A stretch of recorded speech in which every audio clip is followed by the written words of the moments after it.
Broadcasting from the business capital of the world, this is the Podcast Business News Network.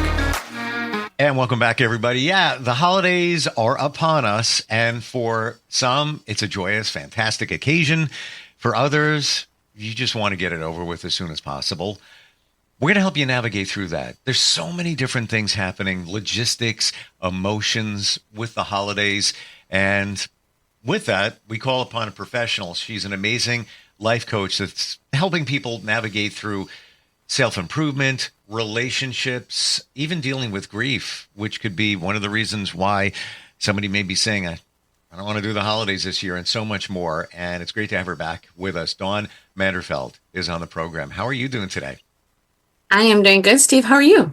Very well. Very well. This is a, I know I always ride on the positive side, but I'll bet you most of us, when you think of the holidays, it's all good. It's all good. But there are little pieces there that, in the back of your head, I got to deal with that. I got to do that. It comes along with the the holiday deal. Sometimes not so easy to navigate.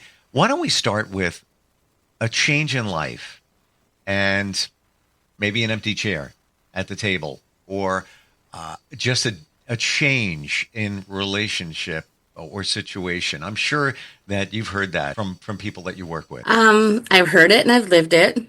I've had an empty chair quite a few different Christmases. The first Christmas that we had an empty chair was after my divorce, after my first husband had left.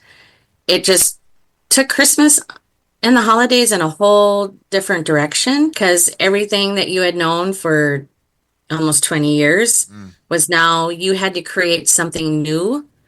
But it was also, as a mom, my job to create it to be positive. And like you said, so much easier to say and to do.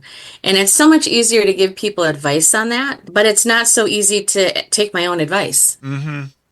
Yep. And so I've had the empty chair of that. I've had the empty chair of losing a parent. I've also had navigating the holidays differently with losing a good friend. Maybe you have a child who doesn't want to come around anymore, or has kind of gone on their own way, and now you're navigating through that. Maybe you just broke up with someone and you had all these plans for Christmas, and boom, all of a sudden they're like changing quickly. I mean, Christmas is what, a week away? Yeah, less. It's amazing. I think it's a week away. Yeah. Oh my goodness. Christmas is next week. I know. I'm saying the same thing. So anyway, you really have to sit down and focus on what you like about this time of year. There has to be something. If it's whether driving around to see lights, if it's putting up a little Christmas tree and putting lights on it, playing Christmas music, sending out Christmas cards. I had just worked with somebody who is doing Christmas for the first time alone. Her adult kids are coming home, but she doesn't have her husband. And I said, what do you do that you really enjoy? And she goes, I really enjoy Christmas cards. I love getting them, and I really enjoy sending them out. But I didn't do it last year, because so-and-so was sick, and I just didn't get time to do it. And I said, why don't you just sit down and send everybody you can a Christmas card? I said, if you don't know their address, you're friends with them on social media, send it to them through social media. Some people, it's like another person recently said, I just don't feel like putting up a Christmas tree. There's been so much change in my family and my life this year, but I know I'm going to miss the lights. Okay, put up lights around your window. Put up lights in your bedroom. So when you're decompressing at night, you're coming down, get in your car and take a drive around the neighborhoods. Where can you go where you can see all these lights? So really it's you personally taking time to figure out and decide what it is that always made these holidays special for you. What made Christmas special for you? And try not to focus on the people that are no longer there, or the people that are trying to make it difficult. Steve, tell me a family who doesn't have at least one member or somebody that always tries to just make Christmas interesting. Is that a good way to put it? Um, Yeah. After a while, you just have to work through the process that so and so's coming. This is how they always are. Take a deep breath and realize you're not there for them. They're not there for you. You you want to have a good day? You can choose to have a good day. If they're going to mess up, they're going to try to cause it to be difficult, they're going to be in your face. It's still your choice to say, hey, you know what? Merry Christmas. You don't like Christmas, you don't want to be here, you can leave, but I'm not going to let you ruin my Christmas. So a lot of it is sometimes even talking to the person who's not there anymore and just saying, you know what, you tried to ruin my Christmas. You're not going to ruin my holidays this year. You I wanted to want to go leave, back you to the, do this, you go away. that person put that to the moment over here, and the change in life, the empty chair, that whole scenario. Everything you described, I completely relate to and have dealt with, and I don't think we don't see it because we're in it, but I believe you're so spot on in creating traditions, new traditions. Hmm. It makes such a difference, and things have changed for me. And my son um, said to me the other day, I can't wait to get together with you on Christmas morning. And that's a tradition that I created with my kids. And they're all different ages, from Yep. 16 to 29. And that's our deal. They come to me and we do our thing. They're with their mom on Christmas Eve. And that, when we were all together, that was kind of that thing. Um, but he actually said it. He brought it up. So he remembers it as that's our new start. That's what we do now, on our side over here. And a friend said to me when changes were happening, and I said, I just, that family was my family, and now they're not there anymore. And it's like, I can't believe. And she said, I've known her since I was 17. And we don't even talk a lot. We text occasionally, but she's like the sage, like she's the voice of reason. And she says, those people don't serve you anymore. You need to move on, and they need to move on. They don't. You guys don't work anymore, and that's perfectly okay. And she also did say about holidays that we get caught up in it. She goes, "It's just another day." Think of it that way too. It's just another day. It'll come, it'll go, and life will move on. We focus on it, Yep. put that spotlight, like it's not the same anymore. And then I get it, 100 billion%. But in essence, it's just another day.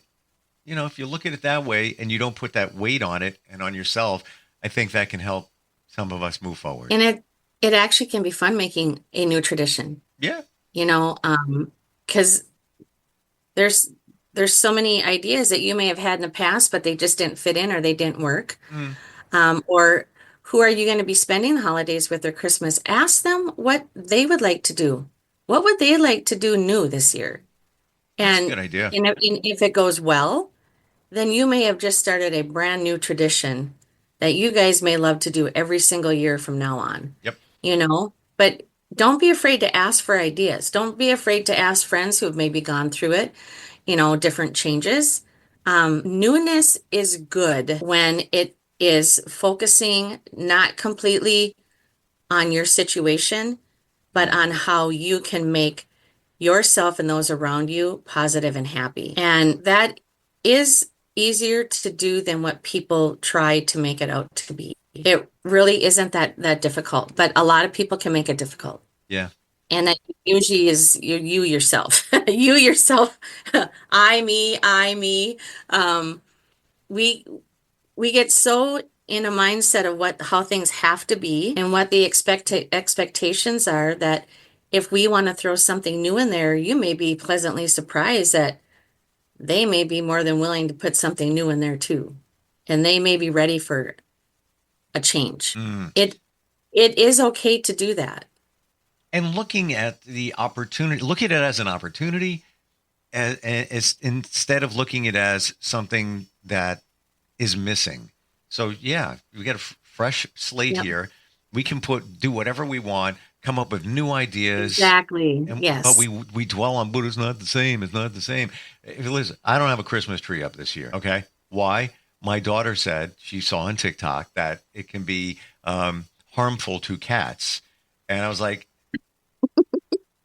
okay. So the tree did not go up. But we started a tradition of decorating without the tree. And I was thinking about putting the tree in my office in the front. It's got a window there so you could see it. It'd be kind of cool, whatever. I haven't done it yet. I don't know. I don't need to. I'm not feeling it. Wanted to, got to put the tree up because that's what you do around Christmas. And then I was like, it's okay. I'm all right. And it's not the same, she would decorate it with me, but it's not the same because it's not in a living room. So we went to Target and some other stores and we bought different decorations in lieu of the tree. And that's, I respect her concerns, and maybe that'll change in a year or two. New tradition. How old is she? 16. It'll change probably. Yeah. Yeah, for sure. Or I can just, have my son come over and we could decorate it if she wants to, whatever. She's, no issues whatsoever. But it was a change. Yes. And for the moment, I felt like I was depriving her of the tree because that's the tradition. But does it really have to be, And I actually this year waited a little later than usual, putting lights out and decorations outside. And I thought to myself, does she really care? Does it resonate with her? And then she came home and they were all on and she was like, wow, this is so nice. I'm like, all right, check that box. We did it. But yeah, it's an opportunity. Let's go to Uncle Vinny. Vinny, he shows up. He's kind of toxic. He's got these political views. You're not aligned with it. He just gets it. Yeah. What do we do with that individual? I have an uncle and an auntie Vinny. I hope they're nice people. Well, actually, because we're all so spread apart now, and we're doing Christmas different this year with my family because there's a wedding involved in the family and everything like that. So they will not be there.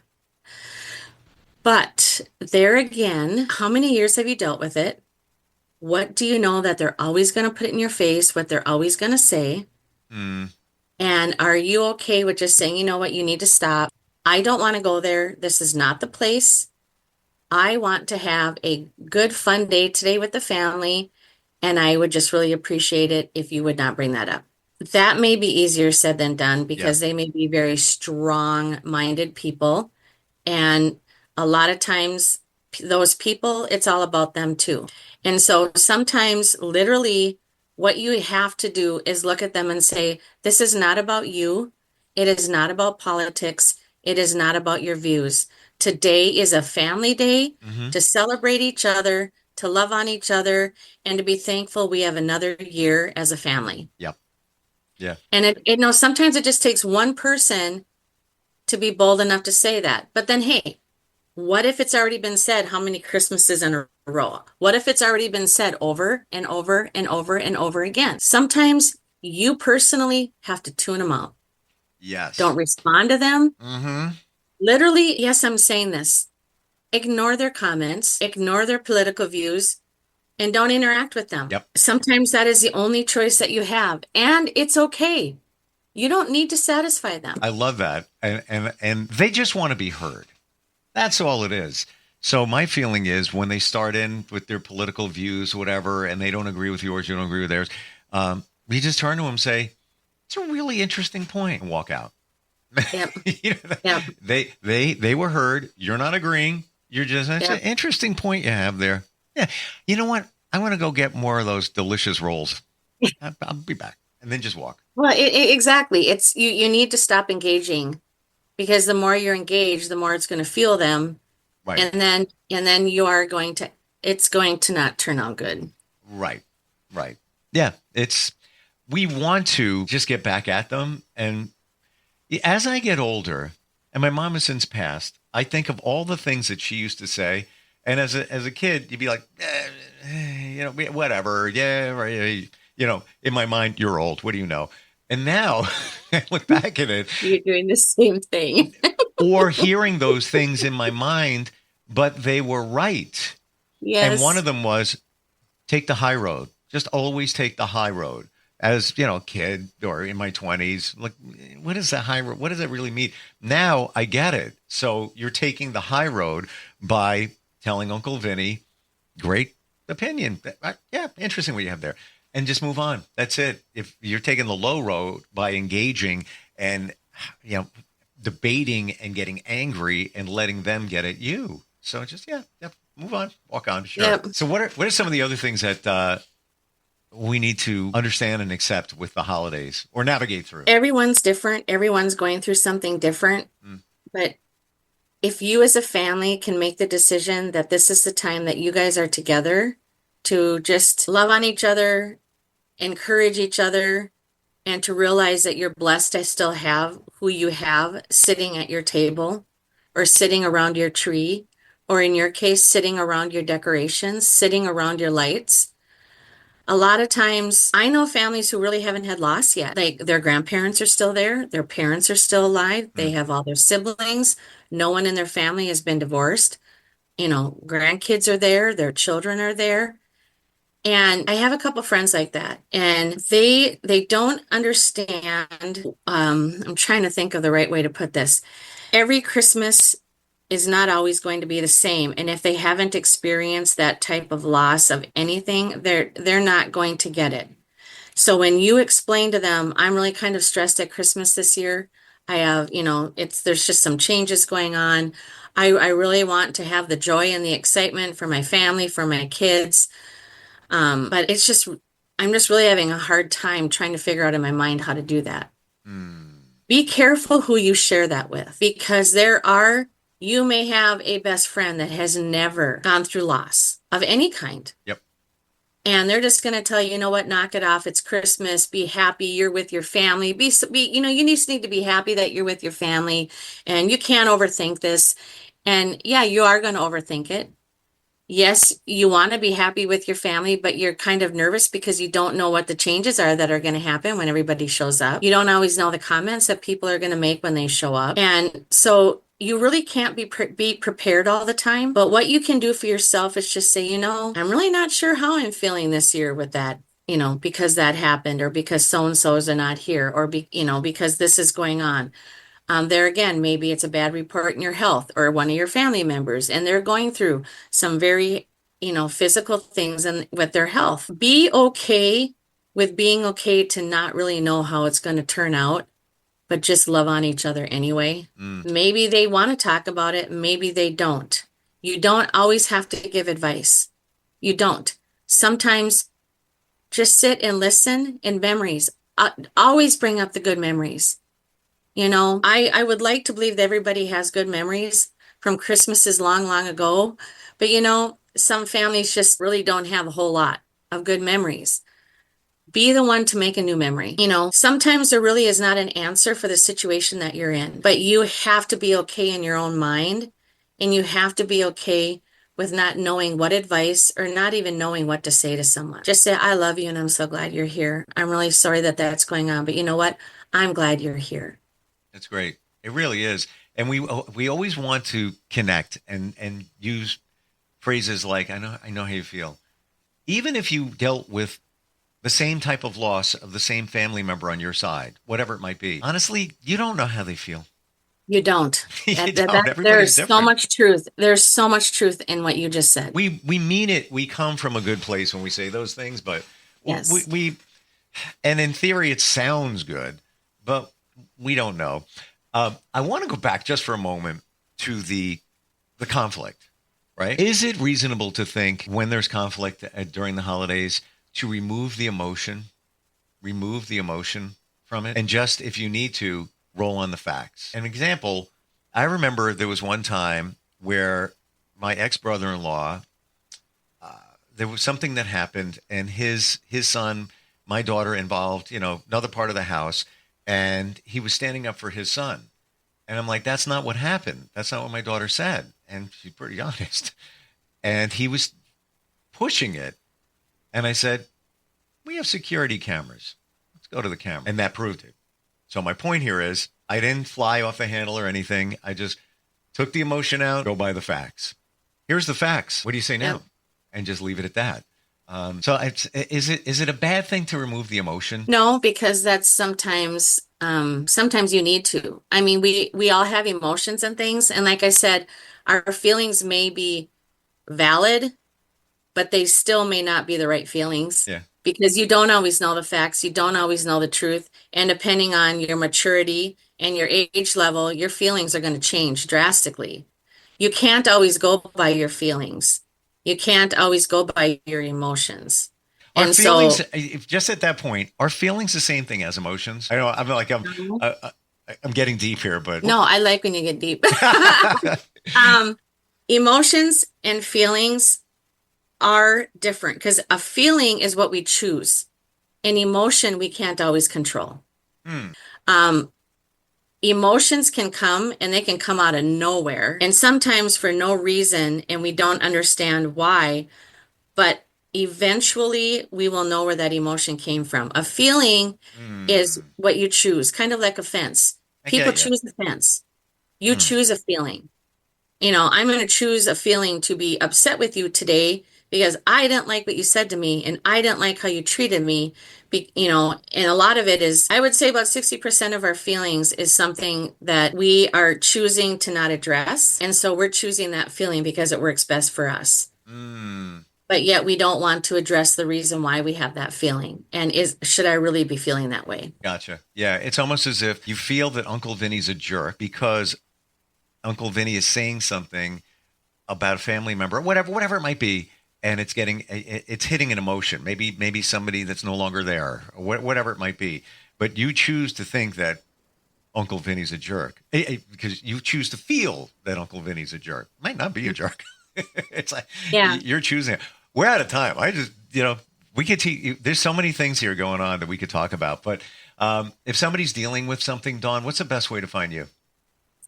They can go to my website, which is livingbb.org. They can email me at donrenee@livingbb.org, or they can call me at 952-200-1103. Love talking with you. Love the insight. It's so relatable for all of us. And certainly, I've said it before, I have to say it again. We are living beautifully broken, or we should be, because we are. That's the reality. Wonderful having you on here, and happy holidays to you and your family. Yeah, Merry Christmas. You too. And we'll catch up soon. We'll be right back.